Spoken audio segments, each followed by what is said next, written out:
that was going on in Polynesia, what about Australia, et cetera, et cetera. This is a 100 level survey course. I don't have a ton of time, and so we're just, honestly, even something like Australia, I think I mentioned Australia like one time in the entire course of this class, and I think I mentioned it in the context of the British Empire. So we're really just skimming right along the top. So even something like Japan, Japan is really not going to get a lot of mentions either. It'll get some more mentions, in the 19th and 20th century as it becomes more important to the global picture. But if you're more interested in the backstories of the smaller areas of these regions, like the kingdom that would eventually grow into the state of Vietnam, Korea, for example, like there's a whole independent Korean kingdom that becomes like sort of a vassal state of the Chinese empire as it grows. You can take lots of different classes that specifically focus in on those regions if you find that history is to your liking, and you'll learn more about that. But really, we just want to know what's going on in these large blocks of territory. So we did China, we did the Indian subcontinent, we did Central Asia, and that was with the various Chinese empires, which remember we left them the main. In the Indian subcontinent, it was the Mughals. In Central Asia, it was the Safavids.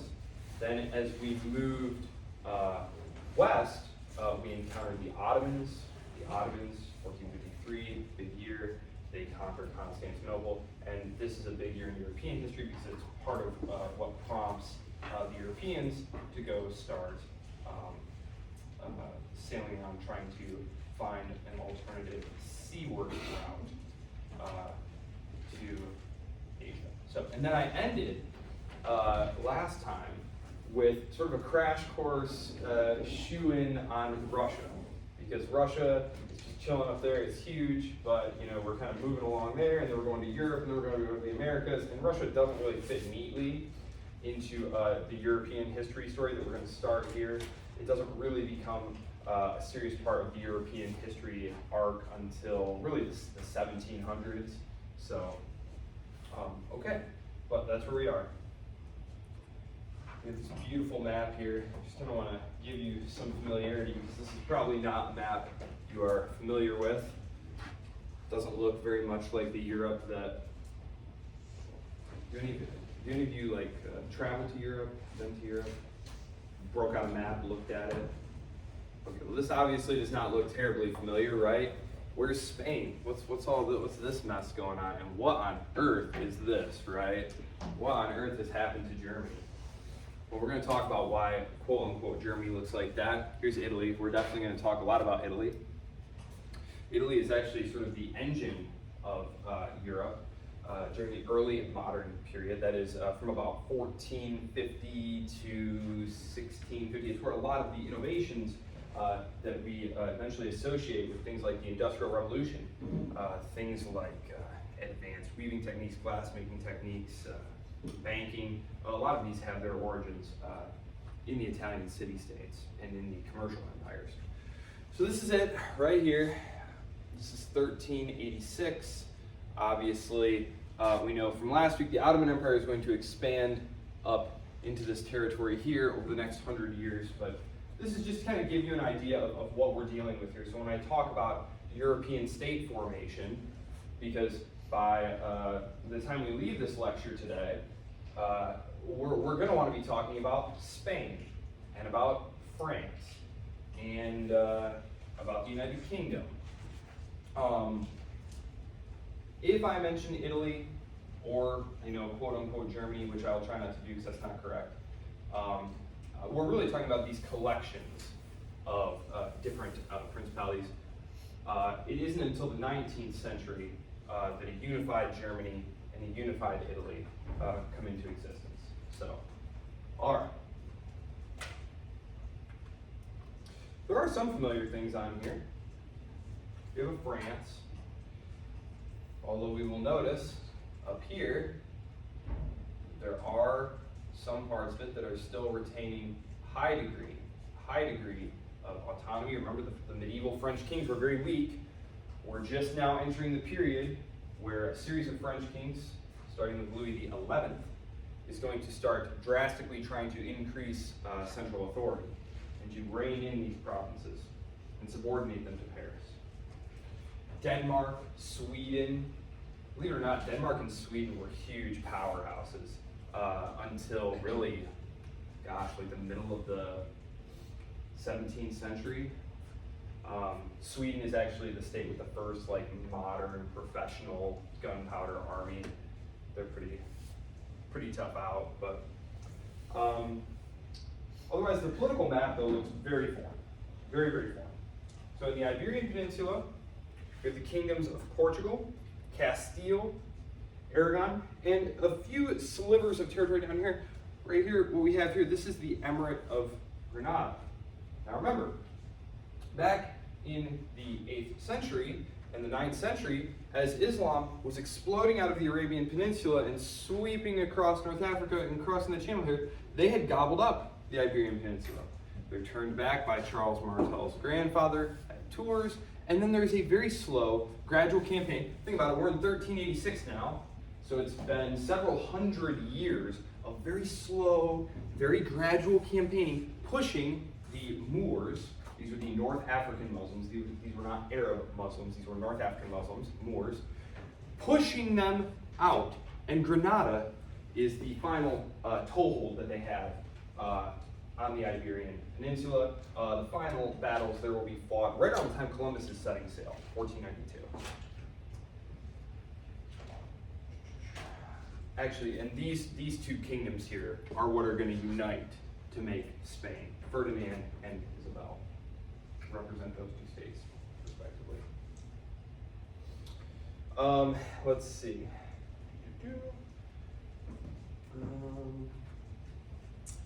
Yes, and they're actually, when Castile and Aragon, by the way, who here, Lord of the Rings, anybody? Anybody? Okay, at some point, I always call it Aragorn, just as I get talking, so Aragon. I will do my best not to do that, but I might do that at some point. When they unite these two kingdoms, they bring Navarre in as well. And so basically right there between the 1460s and the 1490s, the territory that is now Spain is put together. So it's one of the earliest territorially sovereign European states that we see. And actually, as we move forward in our narrative, we're going to find that Spain kind of just disappears. In fact, when I teach 19th and 20th century European history, I always have to kind of apologetically say, except for Spain. I'll come back and talk about Spain. Because Spain is blocked off by the Pyrenees. There's all these mountains right here that kind of block it off from what's going on in these big flat wooded plains here where all the action takes place. So, then we have France. France, part of the old Frankish kingdom. If you read the chapter, they go into a good deal of history, taking you all the way back to Roman times. Of course, when Caesar is talking about fighting in Gaul, subduing Gaul, he is talking about modern-day France. They called it Gaul.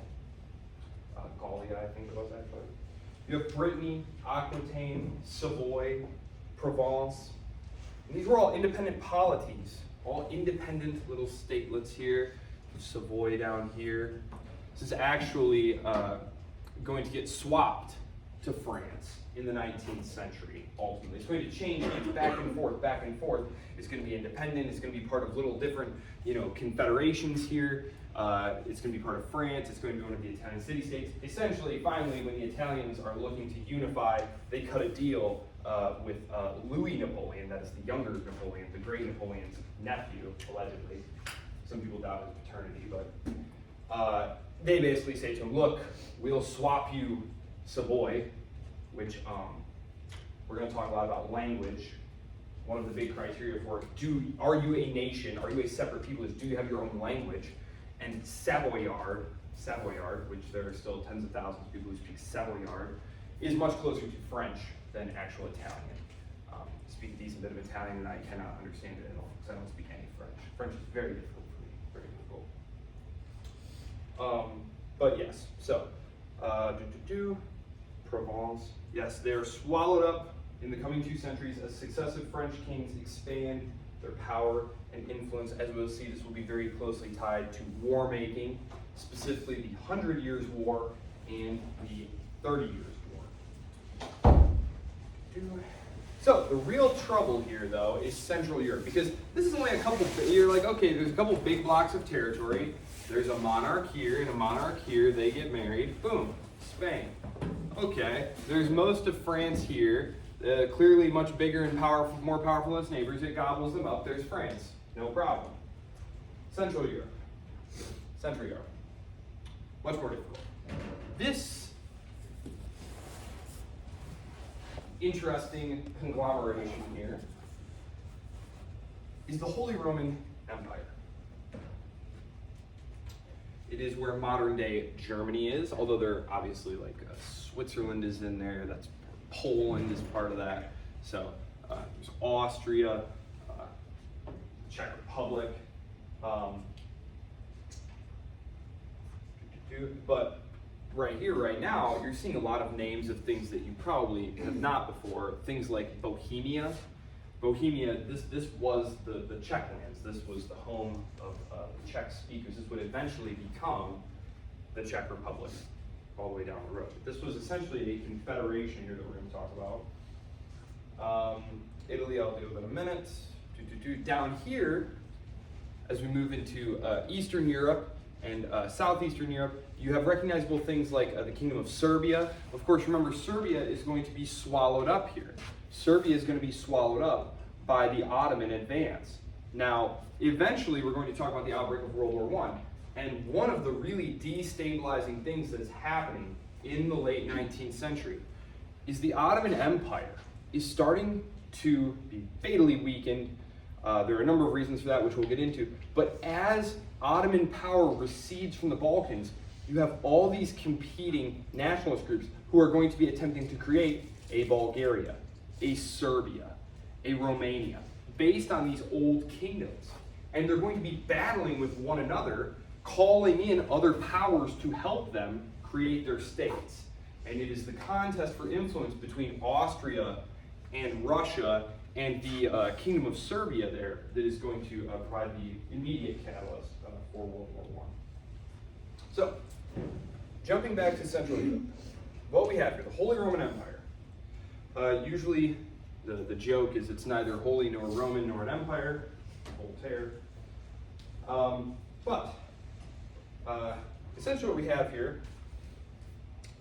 is the most politically divided part of Europe, with literally hundreds of political entities and authorities, from tiny kingdoms, little bishoprics, to free cities, to larger entities like Bohemia and West Prussia. West Prussia is what is eventually going to become Big Prussia, which is what is eventually going to become Germany. So this tiny little, can I even find it on this map?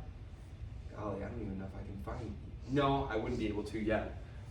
Basically, Prussia's not even a thing yet. It's going to be if you do service for a powerful lord, then you receive a title, and eventually this tiny little thing called Prussia grows and grows and grows, and they become kings of Prussia in I believe the 1600s, and then they slowly gobble up more territory. Quite the story. I'm sure we'll touch on that more in the context of creating Germany. But a free city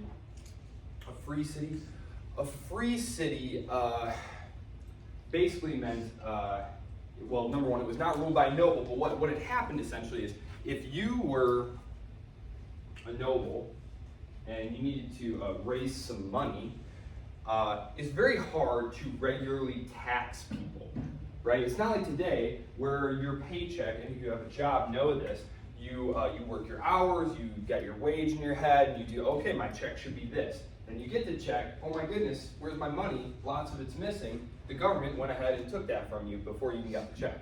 Obviously, prior to withholding and things like that, the government had to send people out to physically go and collect the taxes.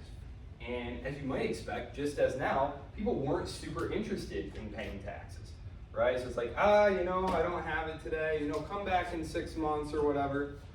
If you were in a pinch and you really needed the money, which this right here, this is very much a state debt. State debt is what you read about a lot. it was really do or die.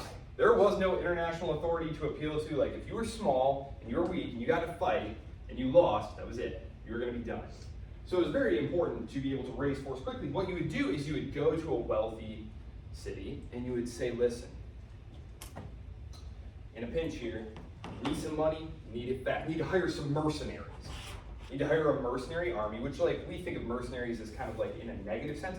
That was totally normal. Like, you didn't keep a professional army. You didn't have the tax revenue, the tax base to keep an army. So what would happen is when you got in a fight, you would go to your local army store and you would pick out a nice mercenary army. Usually they'd be Swiss or Italian or something like that. And you would, write up a contract and you'd hire them, and then that was your army for that campaign season. And this was completely normal. You would go to the free city, the city, and you would say, look, I will trade you your independence for one lump sum payment right now. I need a bunch of gold, I need it fast. I am hereby giving up my right to tax you in the future in perpetuity. You will be governing yourself. You'll be a free city, free of tax obligation forever, if you just pay me all this money right now. And a lot of cities were very interested in doing that, especially these wealthier German cities on those beautiful network of rivers, these great trading hubs that were very wealthy. So, the burghers, the merchants, they dig into their chests and bring out the gold and say, see you later. And then, they shut up the gates and they govern themselves. So free cities. Bishoprics. You'll read a lot about bishops governing their dioceses. Well, one thing to keep in mind is that bishops were often the second or third sons of some of the local nobility. So it wasn't, so it was still a very much an elitist project. The nobles were still governing and ruling, and these would have been very wealthy people in their own right. It was a way to guarantee, because you wanted to keep your sons landed, have land, and have income, and so securing them a bishopric was very important. And when we get to the Reformation, we're going to see that was one of the big complaints of the Protestant reformers, was that you would have these nobles who would secure their sons multiple bishoprics. You give them a few bishoprics. If one bishopric is great, so you got an income coming in, get him 7 bishoprics. Right now he's really rolling the money. Now he's not really doing any work, right? He's not actually doing the work of a bishop, and this is one of the big complaints that we'll see from the Protestants, those who will become the Protestants. So that's the Holy Roman Empire. We're going to talk about it in the context of the Protestant Reformation, because of course that's going to be the real heart of the Protestant Reformation there. And of course in the context of the 30 Years' War, which is going to take place in the middle of the 1600s. It starts in, I believe, 1620, and it's going to go in phases. That's an important thing to keep in mind. When we talk about the 100 Years' War or the 30 Years' War, you have to understand that this was really just phases of warfare among multiple parties. And then retrospectively, historians said, well, actually all of these series of wars were part of one broader conflict. And so we're going to call this the 30 Years' War. Obviously, these states did not have the capacity to field and pay large armies to fight for 100 years. They didn't have the population either. But these are going to be really critical to state building. The 100 Years' War between England and France is going to be really critical to building the state in France and in England. The 30 Years' War is going to be very important to building up the state power of France, the monarchy in France. The Three Musketeers, anybody? Read the books, seen the movies, The Three Musketeers? Remember the evil cardinal who they're always against? Richelieu is the one running France during that point. He's actually a terrifically successful statesman. Dumas later makes him kind of a villain, but at the time he's really the one running France and making them so successful. It's also going to be really important, the 30 Years' War, in keeping Germany separate. The entire balance of power in Europe, the balance of power in Europe, is going to be predicated on keeping Germany, the German states, divided, because it's the Holy Roman Empire of the German people. So you have all these German-speaking people, like Austria. What language do they speak in Austria to this day? They speak German. Switzerland, what do they speak in Switzerland? They speak German. What do they speak in these northern territories that we call part of Italy today? Like Südtirol, I should tell you right there. German, right? That, who watches tennis? Where's Sam? Oh, he's in my other class. Tennis. The Italian tennis champ won the big tournament this year. Yeah, Sinner. Sinner from Südtirol. His dad's name is something like, Gustav, It's because his ancestry is German, right? So very interesting stuff. And actually, if you travel to the northern provinces of Italy, there, you will find that a lot of the street signs are written in Italian and in German simultaneously. So very interesting. Yes? So the 30-Year War happened in like the 1600s. Mm-hmm.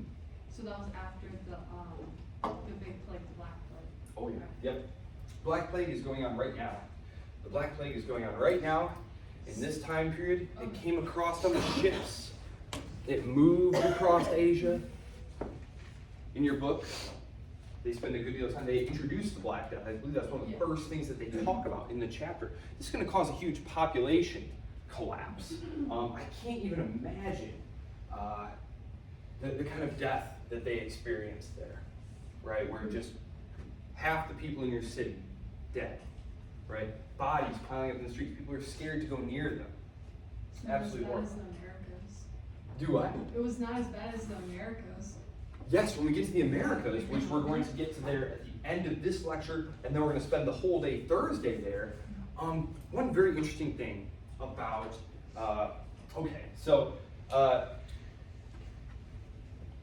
you build up an immunity, right? And over time, certain diseases will just kill off people, and the people who survive have an immunity, and they pass that immunity on to their children, right? And so over many, many centuries of living together, because we have to think, this whole continent, because Europe is part of the Asian continent, right? Europe is really political. That's one of the things that's being fought about right now with the Ukraine war, is where does Europe stop? It's not obvious, right? It's obvious where Australia stops, right? You just walk and eventually you hit some water and you just walk around it and okay, this is Australia. It's not obvious where Europe ends because it's connected to Asia and really to Africa as well. So, is Ukraine European or is it Eurasian, which the Russians consider themselves Eurasians? There was a big argument about that for centuries. Are they European? Are they Eurasian? The Eurasianists, of whom Putin is a representative, have been in power for quite some time. Your entire lives, actually. Was anyone here born before 2000? You were. Okay, so you were there when they were still having that debate, but it has been strongly decided for some time. The definition of Europe, but the point is, this was all connected by trade routes, right? We've been talking about the trade routes this whole time and how important it was to keep that. So that meant that if a disease broke out in China or in India, like the plague, and there were many rounds of plague, this was just one particularly horrible form of bubonic plague that comes across on these rats aboard the ships, the fleas, and makes its way to Europe. This was common. This was common. When we reach the Americas, though, there is absolutely no history of these types of diseases. So there's zero herd immunity. So instead of 30% of your town getting wiped out, everybody gets wiped out. 95% get wiped out. So when they talk about the Europeans coming and killing the natives, don't think of shooting and stuff, because there was that, but guns at this period were just garbage. I mean, you were better off using it as a club most of the time. Is anyone familiar with how you used an actual flint loading rifle? Okay, so you had to stand it on the ground, very heavy, number one, and then you had to pour powder down there, right? Then you had to take an oil wrapped piece of cloth with a bullet inside it, and you would take the ramrod and you would ram that down there, right? Get it nice and good down there. Then you would load up a little like a wick almost, and you would light this, and you had a powder pan there, and then you would get it up there and hope that the powder pan didn't ignite and blow up in your face, which happened every once in a while. And then you could shoot this smooth bore. A smooth bore meant that it was not rifled. Now all gun barrels and cannon barrels are rifled because it causes the projectile to spin. Who throws a football, right? You want to put a spiral on that football, right? Because that keeps it in a straight line. Bullets, same way. These were smooth bore, no rifling. So the bullet would just fly out there and just, if you were standing more than from you or me away, odds are we're going to hit anything. That's one of the reasons that if you got challenged to a duel and it was pistols, you're probably all right. Hardly anybody ever got killed with those. 30 paces with a smoothbore pistol, yeah, right. Maybe 1 in 100 times. So anyway, there you go. So warfare, not terribly successful. A lot of the accounts that you read, it's that the Amerindians were just terrified by the explosions that the gunpowder caused. But we'll get to that. Remember, we are in the gunpowder era. I'm going to talk briefly here. One thing about gunpowder weapons moving into Europe.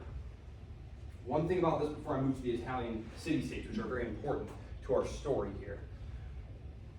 What did the nobility do? What was their primary role in the societies that we are talking about, these medieval societies? What did the nobles do? I think a lot of times when we think of the European nobility, we think of like the powdered wigs and the, rather effete costume balls and things like that. But we're really thinking like 1700s, nobility. What did they do? Their role was as knights, right? They were the warrior class. That's all they did. They just trained for fight. Think like King Arthur's court type stuff. The introduction of gunpowder weapons, though, increasingly makes them socially irrelevant. The old military arts simply die away. Yeah. You brought up King Arthur. Mhm. Isn't this kind of like the United Kingdom though? Like how much of an influence did that have on Europe as a whole during this time? Like you're talking about The Arthurian myths? Yes. It's like isn't that kind Well- of concentrated on with the United Kingdom? I mean like, Yes, but the social structure. So yes, the stories are actually Anglo-French. Thomas Mallory, who's writing them, he writes it Le Mort d'Arthur, writes it in French. He's writing it from a French prison during the 100 Years' War, actually, because the kings of England during this time were French. In 1066, these Viking dudes, the Normans, who had sailed down from Scandinavia and were terrorizing the French monarchy, which was very weak, they were like, hey, look, there's this sweet island over here. They sail over and conquer that too, and this is called the Norman Conquest in 1066. So you essentially have Norman French nobility ruling both England and France for hundreds of years. And so they share a lot of the same mythology there. And the reason I brought up King Arthur is because it's just something that people might be culturally aware of. I'm talking about the world of the Arthurian legend, where you have a king who has his noble knights, and he calls them together and tries to get them to help him on military conquest. And that is their primary role in the society, and making marriage alliances and bringing territories in and stuff. Moving forward, really from the 1500s onwards, their importance is dwindling to the point where most of the lectures that we talk about before we get rid of the nobility entirely, I mean, maybe, if you were a very poor noble, you'd take a commission in the army as an officer, but you weren't fighting, you were leading your men. Most of the high nobility start moving into things like amassing land holdings, large-scale farming, acquiring money, adopting the values of what we would call the commercial society and the bourgeoisie, just accumulating money. They don't actually fight or do any kind of role like that. And that's because of gunpowder weapons, because think about it, to train someone as a knight, which was far more effective than a foot soldier, mind you, who has ridden a horse or been around some horses. Okay, horses are huge, especially the horses that these dudes rode. They were called destriers. They were monstrously big horses.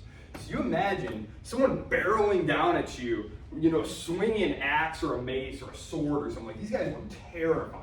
But it took a long time and a lot of money and energy to train these guys. Now all of a sudden, you can just hand some dude this stick and bam, dead. Not a very good investment there, the guy on the horse. And so very gradually, we're talking about over the course of 200, 300 years, eventually the nobility, recede from the battlefield, and you just have these increasingly large professional armies using gunpowder weapons. So, Italy.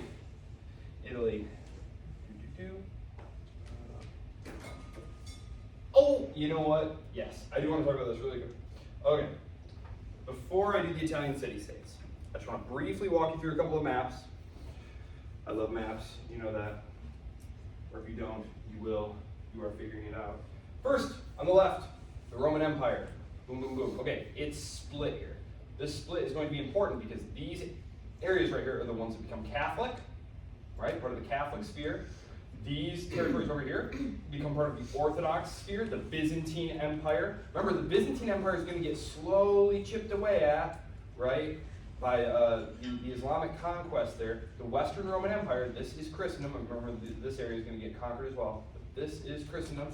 This is these are the quote-unquote barbarian tribes who take over the barbarian tribes. The barbarian peoples, the Ostrogoths and the Visigoths, the Vandals, these are the people who, the Franks, these are the peoples who eventually set up the kingdoms that succeed the Roman Empire here, okay? So you have Ostrogothic Italy, you have the Vandals in North Africa, you have Visigothic Spain, and you have Frankish France here.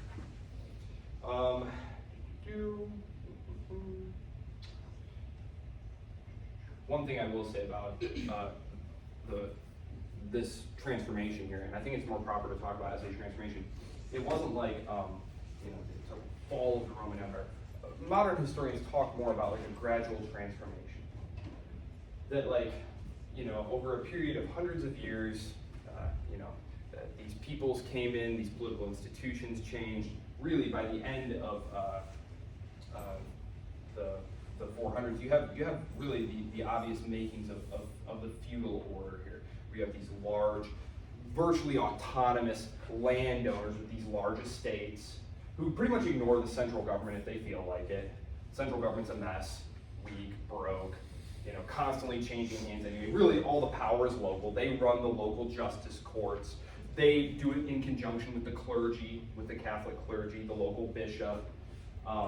So, Christianity, of course. So the Frankish Empire, here we go, that's the big important one here. It's the big important one. Here's Byzantium.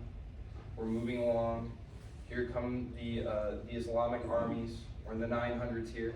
And this is the spread of Christianity, which of course is going to play a major part in the story of the development of Europe, because after the fall of the Roman Empire, remember you had this whole thing which was a territorial entity, and then even if you just want to talk about this part, there's a lot of continuity there. Similar laws, similar institutions. Well, when it breaks down largely among peoples lines, tribal lines, I'm going to call it tribal lines, just so that we're clear that we're talking about different peoples. These were different peoples. They were bringing with them different customs, institutions, language. No longer do we have just one language. Well, what's going to happen here is the church is going to be the glue. That's why you often will hear this called Christendom, rather than like Europe. The language that tied them all together was Latin, which was the language of the Roman Empire, which was adopted as the language by the church. Because, of course, originally they were using, Arabic and the Greek. So, Christianity, obviously, being at Spring Arbor, I'm sure you all know the story of the spread of Christianity, at least as far as Peter and Paul go. Well, they eventually start spreading out missionaries, right? Missionaries heading here, St. Patrick, going up here into these northern areas. One of the questions that we're going to talk about here. So, I'm going to talk about Christianity. And there's a really cool map right here that kind of gives you the time periods when each part of Europe was Christianized. So I'm going to leave this up here while I talk to you a little bit about Christianity. So, very good. Christianity spreads from the area of Roman Palestine. And when you hear someone say like Roman Palestine, like that really has nothing to do with like the modern context. That is where they took the name from, but it's made the official religion of the Roman Empire by Theodosius, after missionaries such as St. Paul bring it to the capital. Initially persecuted, its eventual acceptance under Constantine earlier that century in the 300s leads to its rapid adoption.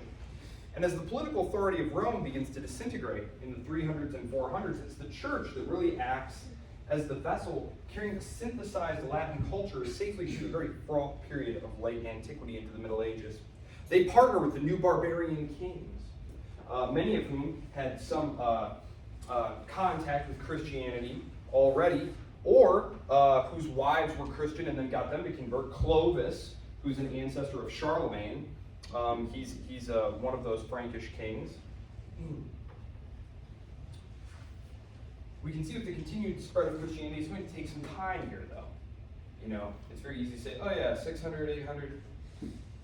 This is many times longer than the United States has even existed, right? So it's easy when we're looking back in time to just kind of sort of telescope things and make these things seem further together. Like, how long ago does 1960 feel to all of you?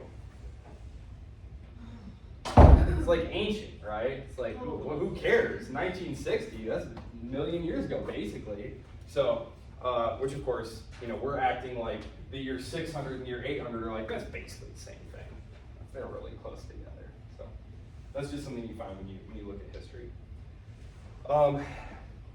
Institutionalization, very, very important, because it allows you to keep traditions and continuity and records and administration.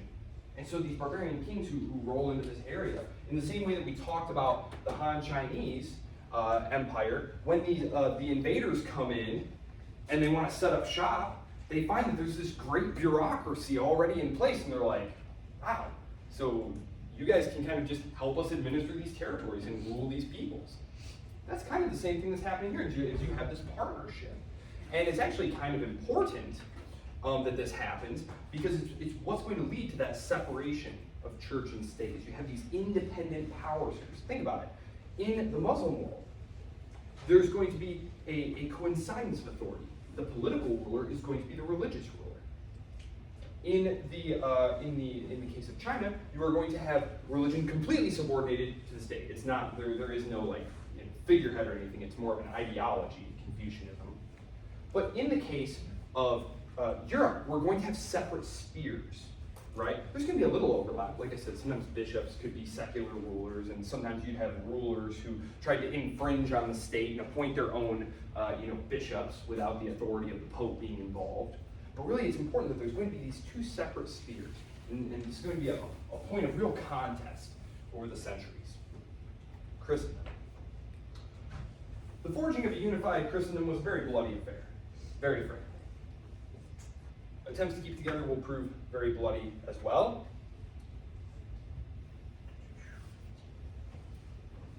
Expansion of Christianity. This is one of your quiz questions, I believe.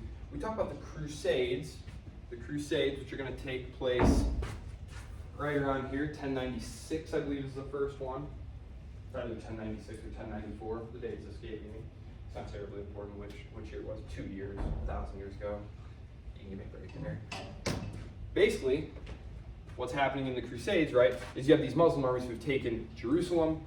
Pope calls for a crusade. Many armies go over there. There's 9 crusades trying to retake the Holy Land.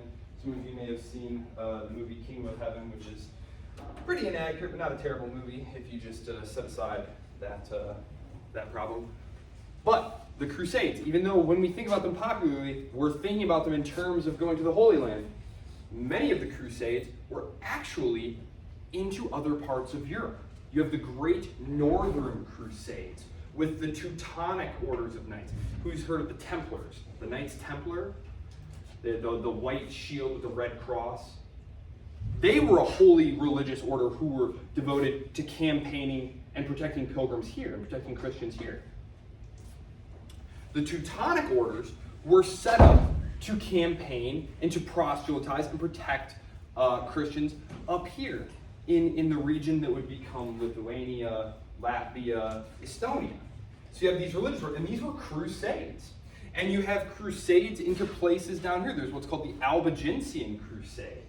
So that's one of your crusades. When we talk about crusades, they were not just against Muslims in the Holy Land. They were against pagans up there in the Scandinavian region. They were against what they considered heretics.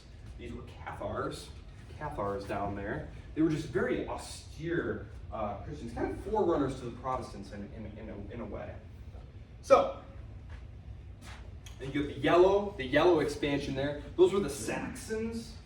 Those were the Saxon Wars of Charlemagne, which, according to the Royal Frankish Annals, the record of his reign, Charlemagne executes pagans by the thousands. Like which you're reading this stuff, you obviously have to take it with a great grain of salt because part of this is political propaganda, but claims to have crucified 10,000 Saxons or something like that. And it's like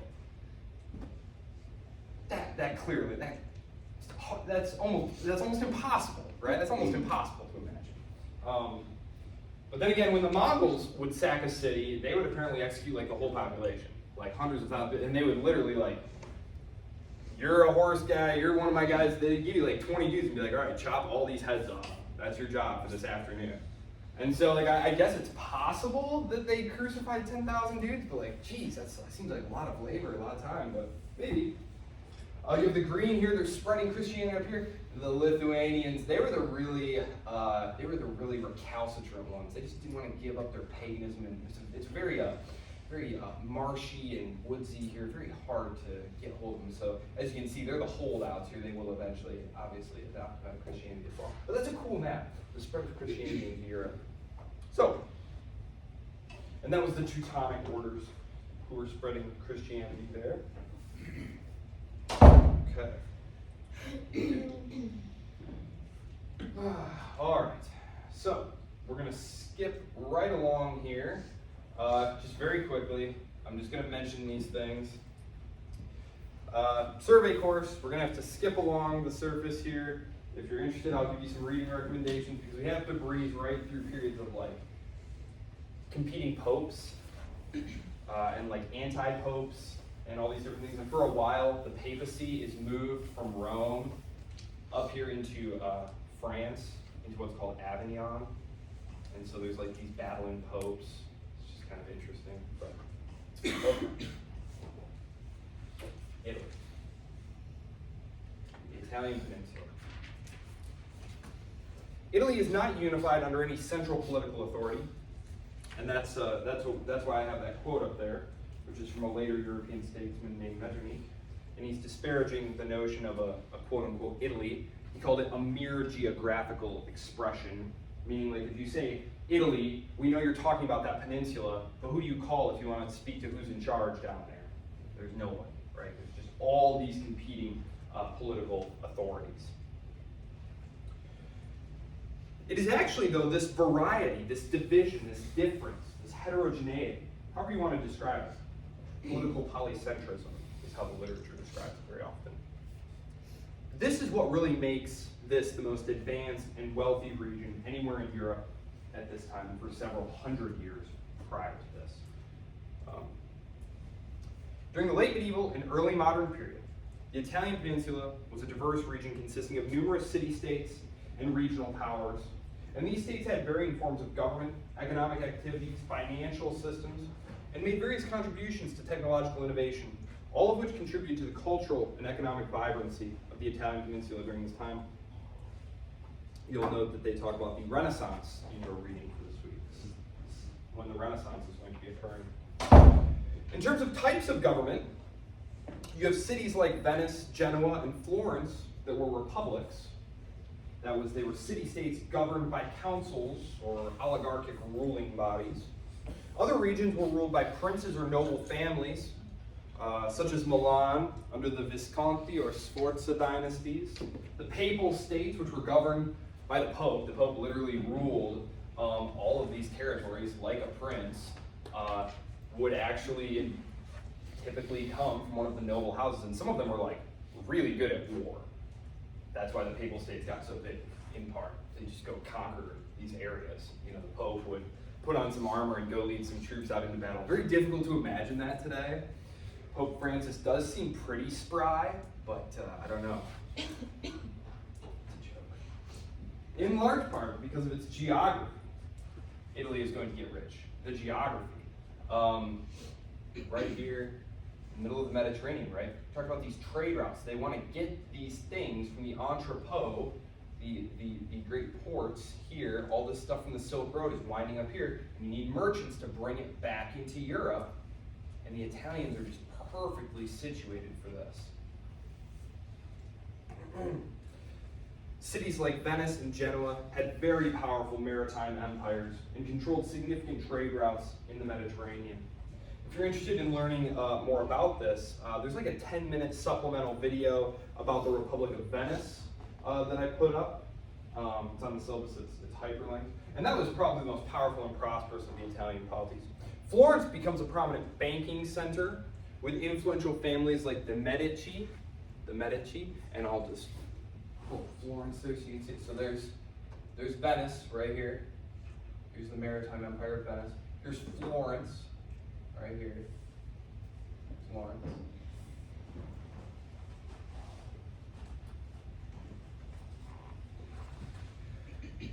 Florence, they're going to pioneer many modern banking practices in this area. The Italians are also going to implement things like double entry bookkeeping. Those of you who are interested in accounting will certainly appreciate that innovation. The establishment of letters of credit, large-scale transcontinental banking operations. These are all things that are going to allow commerce to develop and to spread. Given their centrality to the commerce of the Mediterranean and its exposure to ideas and products coming to Europe along the Silk Road, places like Venice and Florence became centers of innovation in various fields. Remember, I said Europe, for all the many wonderful things you want to say about it, during the period after the fall of the Roman Empire, it is not at the cutting edge of anything other than maybe killing stuff. All the real cultural and intellectual advancements are occurring in places like China, in the Indian subcontinent, and eventually in Central Asia, in places like Baghdad, which was the real center of learning before the Mongols come along and burn the whole place to the ground and kill everyone. And so these ideas then are just making their way across Asia. And they're winding up in Italy. So you have many innovations in things like navigation, shipbuilding, and cartography, but also in manufacturing. And these ideas were then copied and disseminated, okay, in like kind of early industrial espionage, right? We're really worried that the Chinese are sending people over here to copy our technology, right? And this is a very modern concern, right? Well, the more things change, the more they stay the same. The Italians were building these very complex, like weaving machines, basically, right? Weaving. Might not sound like much, but cloth was, it's hard to make. It was hard to make. It was very time-consuming to do these things. You talk about the plague. Cloth was so valuable that you even had people, once the bodies had decomposed, who would go get the plague victims' clothing. Because, it's clothing. It's very valuable. So these machines, these early machines that operated with wheels and all these different pieces that could move together, this was cutting-edge technology and could give your state a huge advantage. So the Italians guarded these secrets. The Florentines guarded these secrets very carefully. And you'd have English, inventors coming over and wanting to visit the shop, And when they go to leave, the Italian authorities, the Venetian authorities or the Florentine authorities, would search all their stuff. And you read accounts of them finding a hollowed out table leg, and inside the Englishman would have drawn out all the plans so that he could go build one of these back home. Those nefarious Englishmen. Eventually, this guy who, I don't know, I guess we probably say he has total recall or something like that, but he eventually went over there and was able to just look at these machines and then go back to England and just from memory, just completely reassemble these things there. So that's how that happens. Protecting these things like how to blow glass blowing. Have any of you ever seen how glass used to be made, using old blowing techniques? Watch a YouTube video of that. That's crazy. Well, this was something that had come across East Asia, and it was in places like Florence, for example, and they had a guild with a master or a series of masters who had the secrets of your guild. This was how to make this rare commodity that was very valuable, stained beautiful glass. And when you signed on to join this guild, you basically took an oath saying, like, I will never share this with anyone, and I will never practice my craft outside of the city. And if you left and broke your vow, they had assassins, like, on retainer, and they'd go kill you to make sure that this secret stayed here. And they were actually fairly successful. Eventually it gets out. These things always get out. That's how silk got here. The Republic of Lucca, which is right here by Pisa, was very famous for silk. Silk.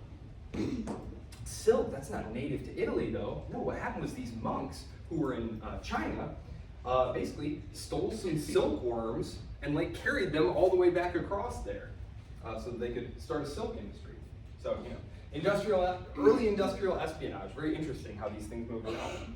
But again, a lot of them, just because of how the trade networks were set up, started in Italy.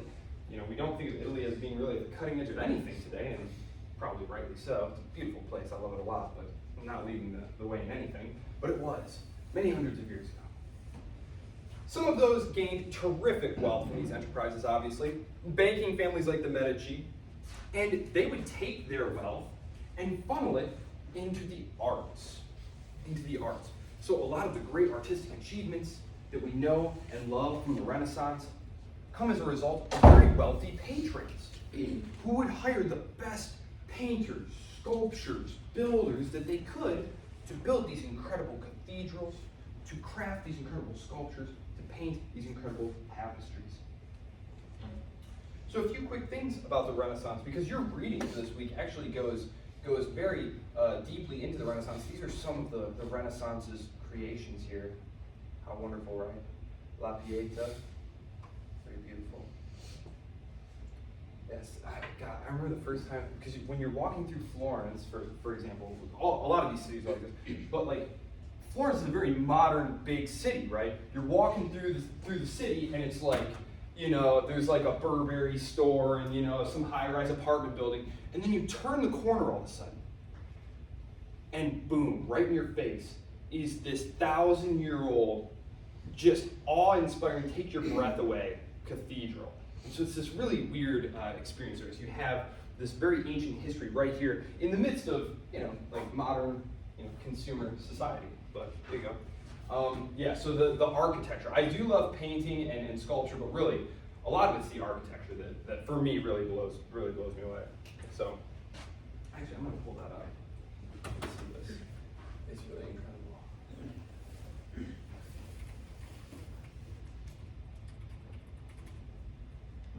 What?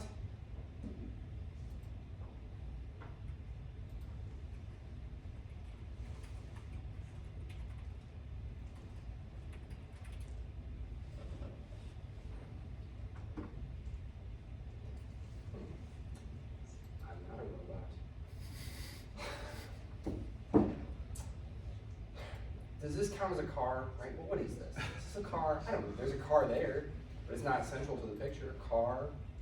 Is there a car somewhere hidden here? That looks like a car, but I can't tell. I don't know. Bus. Is that a bus? Hands up. Who thinks it's a bus?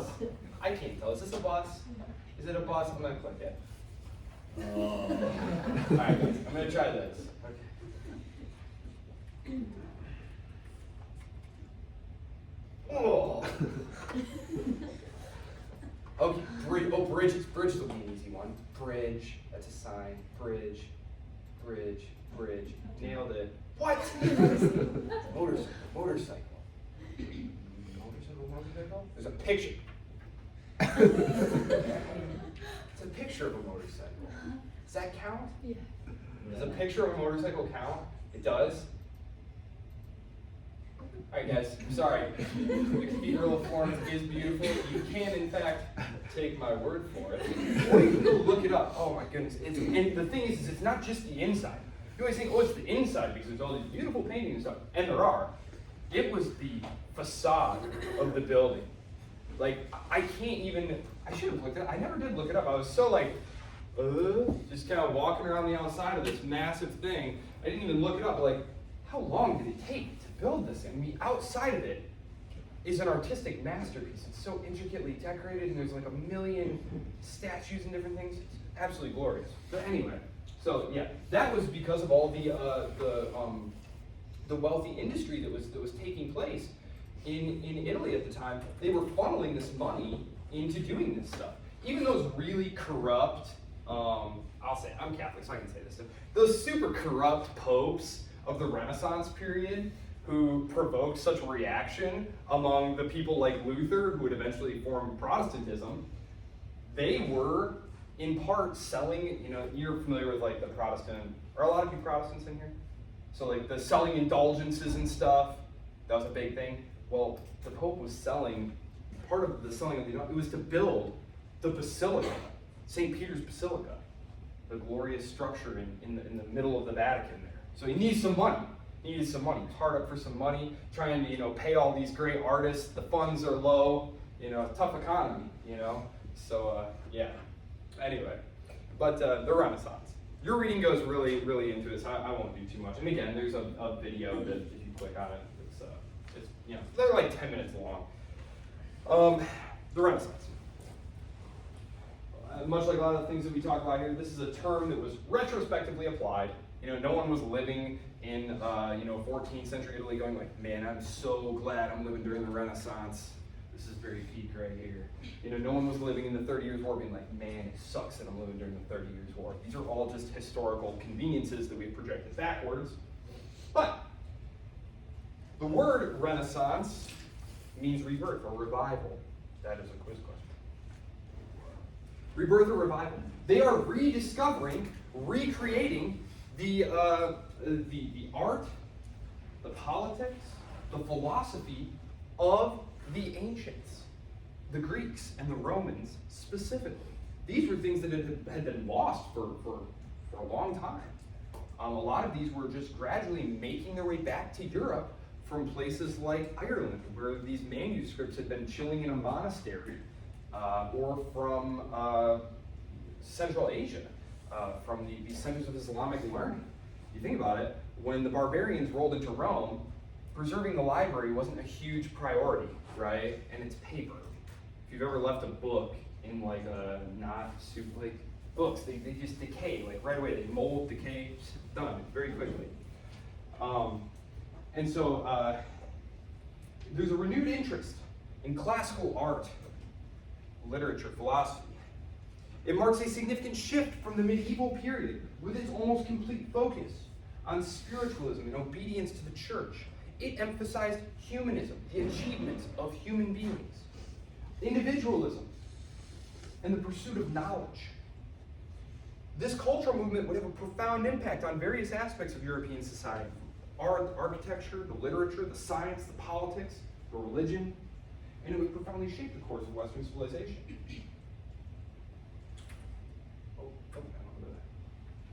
Yes. Okay. So, a couple of things.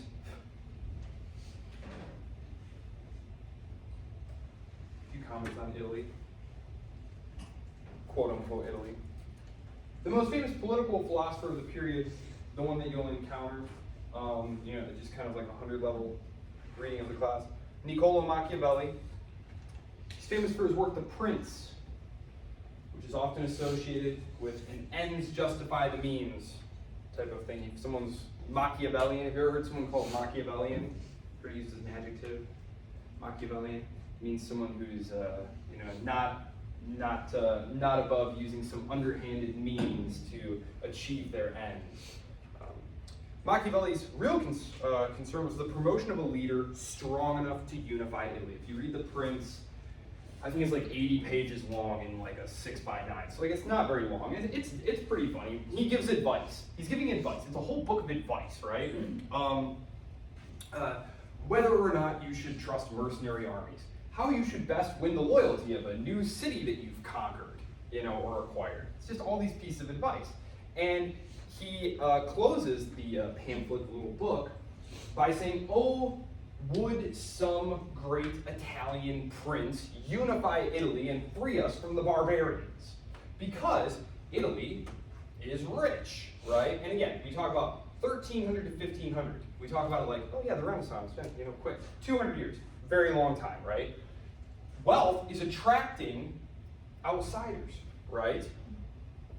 if you see someone who has a lot of wealth in the geopolitical neighborhood, you know, what's the reaction? I know what my reaction. Anytime someone finds like more gold or uranium, some country announces some big finding, I'm thinking like, oh boy, look out, you know, going to attract the predators here. Same thing here. These little city-states are going to attract the Spanish monarchs who are going to begin intervening and carving out territories and things down here. You're going to have the Habsburgs, the Habsburgs operating out of Austria here, moving into this area. Why? Because they want to capture some part of these riches, right? They want to be able to siphon some of that off for themselves. And so, you know, and they're going to be able to play these different political territories off of each other. This is a classic old strategy, divide and rule, right? This is how Caesar winds up conquering Gaul. It's how the British maintain power in India, for example, using like a few thousand people. Machiavelli is essentially writing this, kind of forecasting that that Italy is going to need to be unified in order to defend its interests against all these other powers. There are huge problems with unifying Italy, and I don't know if you can tell from this map. I tried to pick a map that had political features but also topographical features. And can you see the mountains? Can you guys see how mountainous this is? You guys see that? It's literally all mountains. You'll look at a map, and you'll see something that's 15 miles away or kilometers away. I usually keep my stuff 7 miles. That's what that's about. And you're like, oh, 15 miles away. We'll be there in 20 minutes. 2 hours later. Because you have to drive up this mountain, you drive a circle around this mountain, then you gotta go down into the valley, and then you gotta climb up this mountain. Horrible. Horrible. It's one of the reasons that Italy lagged so far behind industrializing like other countries. Because what is the great harbinger of industrial progress? It's the steam engine, right? The steam engine. This is what's going to be the real booster of industrialization. Well, steam engines need railroad tracks, and railroads operate best in flat, open areas, right? Places like England, or places like the Central Plains of the United States, right? Not in Italy, where there's mountains and stuff everywhere. So Italy is going to be really not going to be brought back into our conversation, even though it's so important to the cultural and political development and technological development of modern Europe. This is really the last time I'm going to talk about Italy until like the late 19th century, as we talk about sort of the European nationalism in the run-up to World War I. It fades from story. Just like next time when I'm talking about Spain, it's going to be like, oh wow, Spain, it's really dominating the world right now. Yeah, we're not going to talk about Spain again either, because Spain's going to, you know, these countries have these like parabolic growth arcs, right? And then they crash. Next one, crash. So there you go. Next time, I don't know if I want to dive into this. Let me see. I don't know if I want to dive right into the Reformation. Okay, I think I'm going to leave it here for today because the next stuff that I have is all about the Reformation. I only have 10 minutes, and this will be good leading into the 30 Years' War and whatnot. Do I have any questions? Any questions for me? Okay. All right. The quiz is up. I don't know that I would advise taking it until Thursday. If you've already read the chapter, you will ace it. Again, all these quiz questions virtually come from the chapter. And in my lectures, I do try and point out which ones they are, because I know some of the readings can be rather long. Remember, you can stop your reading for this week. The last section talks about the transatlantic slave trade, the African slave trade that's beginning. As the Portuguese are encountering West Africa, you can save that for next time, because I think it fits more neatly with our narrative arc about Columbus and the creation of a transatlantic economy. Because, of course, the trade of African slaves is going to be part of that triangular trade. Okay, email me if you need anything. Otherwise, have a great rest of the day, have a great Wednesday, and I will see you Thursday morning.